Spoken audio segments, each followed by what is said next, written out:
नमस्कार मंडळी, मी पूजा. तुमचं नवीन व्हिडिओमध्ये खूप खूप स्वागत आहे. आज आपण मस्तपैकी कारल्याची भाजी बनवणार आहोत. अजिबात कडू न होणारी, लहानपासून ते मोठ्यांपर्यंत सर्वांना आवडेल अशी. चला तर मग बघूया मी कशी बनवते चमचमीत कारल्याची भाजी. हे बघा, आता आपण ना कारल्याची भाजी बनवणार आहोत. हे माझ्या पद्धतीने जर केलं ना तुम्हाला कारलं बिलकुल कडू लागणार नाही. हे बघा, मी छान असे कापून घेतले कारले आणि त्यांना ना मीठ लावून घेते. बघा, मी जसं काही फार रात्रभर वगैरे असं काही ठेवत नाही. जस्ट फक्त याला 10 मिनटं बघा मीठ लावून सोडून देणार आहे मी. छान लावून घ्यायचं मी सगळ्यावर.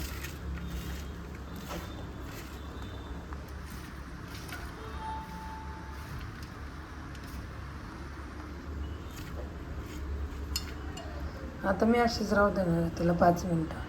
पुढची प्रोसेस दाखवते मी. ते बघा, आपण 2-3 पळा तेल टाकून घेतलंय. आता मी त्याच्यात आहे ना जिरं टाकते. नंतर आहे ना आपण त्याच्यामध्ये ना लसूण कुटून घेतलेला आहे 8-10 पाकळ्या तो टाकते. तुम्ही अशा पद्धतीने नक्की कारल्याची भाजी करून बघा आणि मला कमेंटमध्ये सांगा.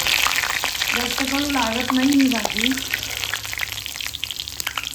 बघा, आपलं लसूण छान फ्राय झालेलं आहे. आता मी हे ना छोटे छोटे कांदे होते म्हणून मी 4 कांदे घेतलेले. मोठे असून तर तुम्ही दोनच घ्यायचे.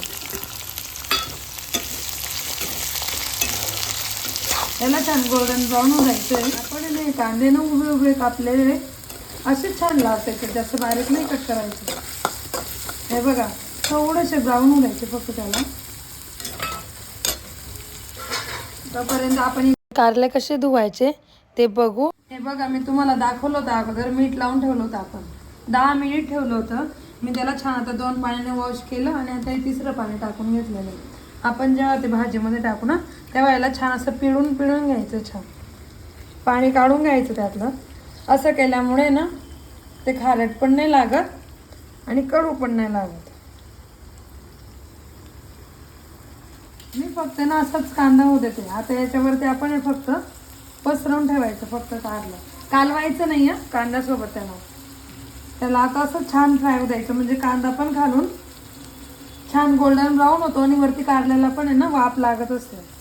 म्हणून फक्त असंच ठेवायचं.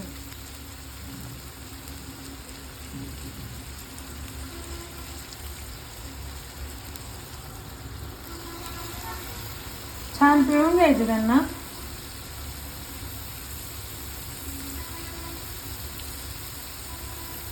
हे बघा, आता असंच आपल्याला त्याला ना 10 मिनिटं होऊ द्यायचं आहे. कांदा खाली मग वाफेल आणि वरती कारले पण वाफतील. मग आपले छान, म्हणजे कारले पण जळत नाही आपले.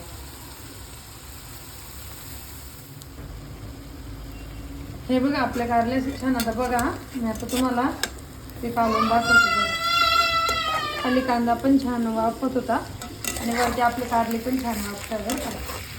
आता मी मिक्स करून घेतो. आता यांना आहे ना असंच छान गोल्डन ब्राऊन होत द्यायचे कारले. छान म्हणजे कुरकुरीत छान लागतात. मी आता त्याच्यामध्ये मीठ चटणी काहीच नाही टाकणार आहे. मी जेव्हा कारले पूर्ण होतात त्याच्यानंतरच त्याच्यामध्ये कालवते.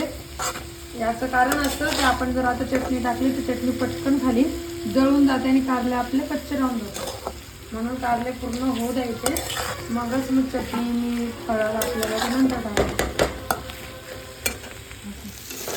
हे बघा, आपले कारले छान झालेले. आता ह्याच्यामध्ये मी अर्धा टेबलस्पून आहे ना हळद टाकून घेते.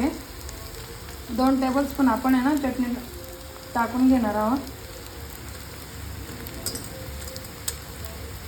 आता मी थोडंसं ना त्याच्यामध्ये ना शेंगदाण्याचं कूट पण ॲड करते. तुम्हाला करायचं असलं तर करायचं, नाही केलं तरी पण छान लागते भाजी. माझ्याकडे होतं म्हणून मी ॲड केले त्यामध्ये.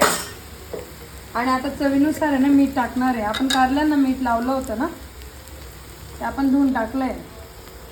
हे बघा, बस. आता हे छान मिक्स करायचं.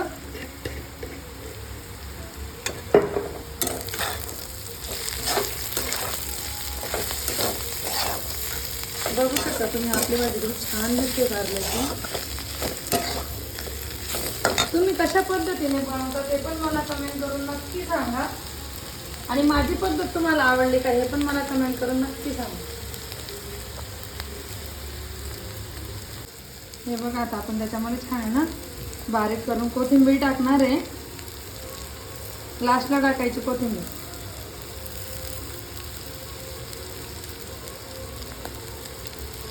आता आपली भाजी रेडी झालेली आहे. तुम्ही बघू शकता किती छान दिसते आपली भाजी. अशा पद्धतीने करून बघा, कारलं बिलकुल कडू लागत नाही. चला तर मग आपल्या भाजीची रेसिपी तुम्हाला आवडली असेल तर लाईक करा, शेअर करा आणि चॅनलला सबस्क्राईब करा. भेटू आपण नवीन व्हिडिओमध्ये. तोपर्यंत बाय.